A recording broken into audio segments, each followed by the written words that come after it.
Hello students, আমি Nitish sir জ্ঞানজ্যোতি coaching সেন্টারের পক্ষ থেকে তোমাদের প্রত্যেককে জানাই আরো একবার স্বাগত।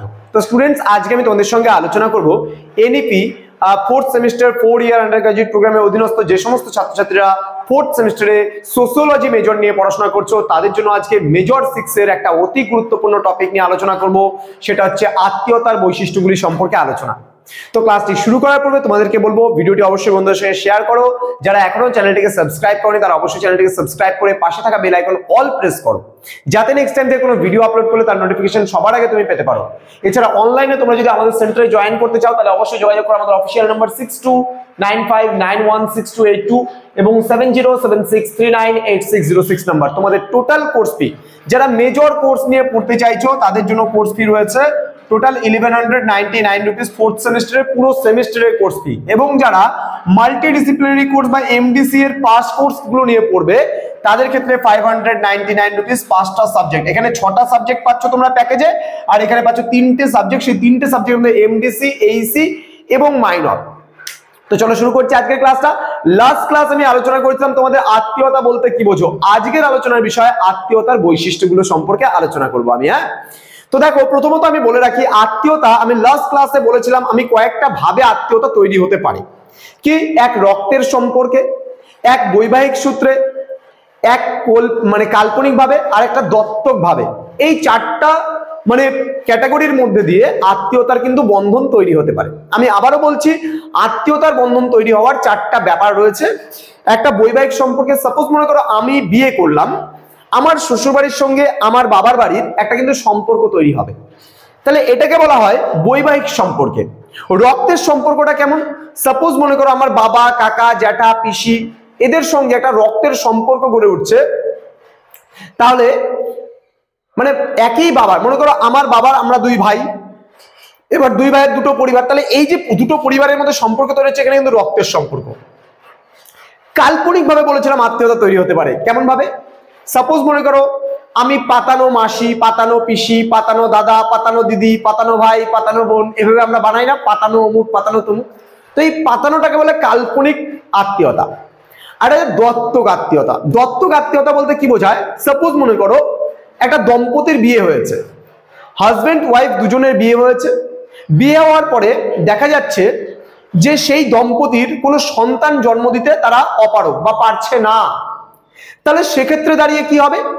যখন তারা একটা দম্পতি, এই যে দম্পতি আছে, এই দম্পতি যখন কোনো সন্তানের জন্ম দিতে পারছে না, তখন তারা কি করে? দত্তক নেয়।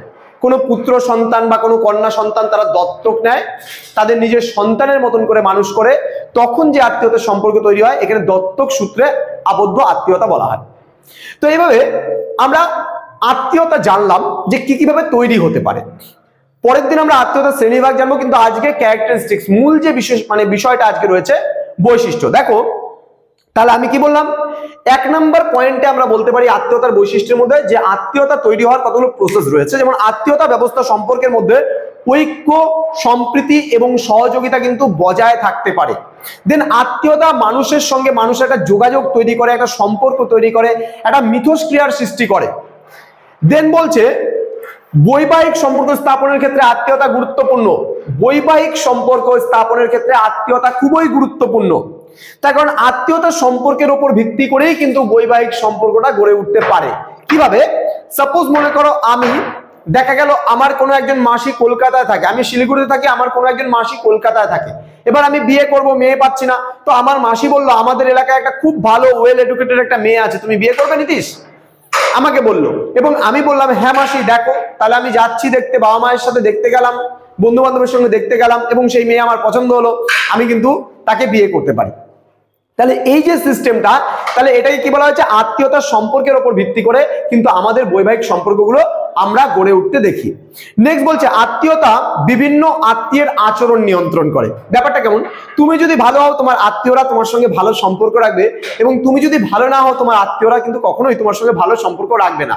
তাহলে এই যে সম্পর্কের উপর বেস করেও কিন্তু আত্মীয়তা তৈরি হয়। তুমি যদি ভালো হও, তোমার আত্মীয় ভালো হবে এবং তোমার সঙ্গে ভালোভাবে সম্পর্ক গড়ে তুলবে, এবং তুমি যদি ভালো না হও তাহলে তোমার আত্মীয় স্বজনরা কিন্তু কোনোভাবেই সম্পর্ক গড়ে তুলতে পারবে না। ওকে, নেক্সট বলেছে আত্মীয়তা সামাজিক জীবনের একটা প্রহরী হিসাবে কাজ করে। গ্রামীণ অঞ্চলে বা উপজাতীয় সমাজে আত্মীয়তা পরিবারের অধিকার ও বাধ্যবাধকতাভাবে সংজ্ঞায়িত করা যেতে পারে। আত্মীয়তার সম্পর্ক মানুষকে কিন্তু একে অপরের সঙ্গে যুক্ত করে। দেখবা তোমার বিপদে আপদে কোনো না কোনো ভাবে আত্মীয় কিন্তু তোমাকে অনেকটাই সহযোগিতা করবে, তাই না? তো আমরা বিভিন্ন সময় বিভিন্ন বিপদে পড়ি, তখন কিন্তু কি হয়, আমাদের আত্মীয় স্বজনরাই আমাদেরকে কিন্তু সাপোর্ট করে, এবং এই আত্মীয় স্বজনরাই কিন্তু আমাদেরকে, সব আত্মীয় তো সমান হয় না। আমি মানছি যে কিছু আত্মীয় হয়তো তোমার বিপদে আপদে পাশে দাঁড়াবে না, তাই বলে কি কোনো আত্মীয়ই পাশে দাঁড়াবে না, এমনটা কিন্তু নয়। দেখবা অনেক সময় আমরা যখন বিপদে পড়ি আত্মীয়রাই কিন্তু আমাদের পাশে দাঁড়ায়, তার মানে কি আমাদের সুখ দুঃখের সঙ্গী কিন্তু আত্মীয়রাও হতে পারে। নেক্সট বলছে আত্মীয়তা পারিবারিক সম্পর্ক, গোত্র এবং কুল নির্ধারণ করে।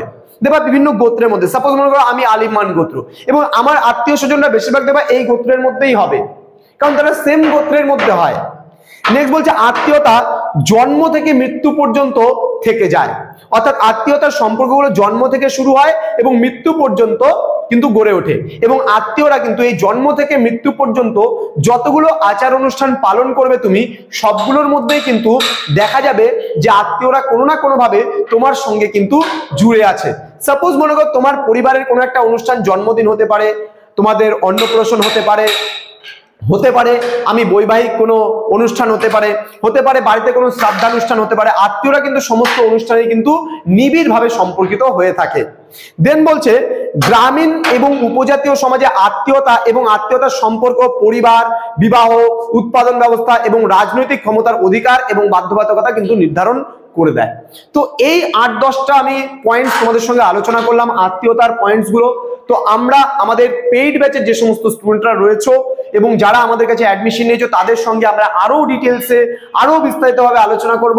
তো তাদের ক্ষেত্রে সময়টা আমরা যে ক্লাসগুলো দেই সপ্তাহে অন্তপক্ষে একটা ক্লাস আমরা দেবো, এবং সেখানে কিন্তু আমরা পুরো 1 ঘন্টার ক্লাস আমরা দিচ্ছি, এবং সেখানে আমরা পুরো যেদিন যেটা বোঝাবো সেদিন কিন্তু সেই পার্টটাই কিন্তু আমরা পুরোপুরি কমপ্লিট করছি। ওকে, পুরোপুরি আমরা কমপ্লিট করছি সেই পার্টটাই।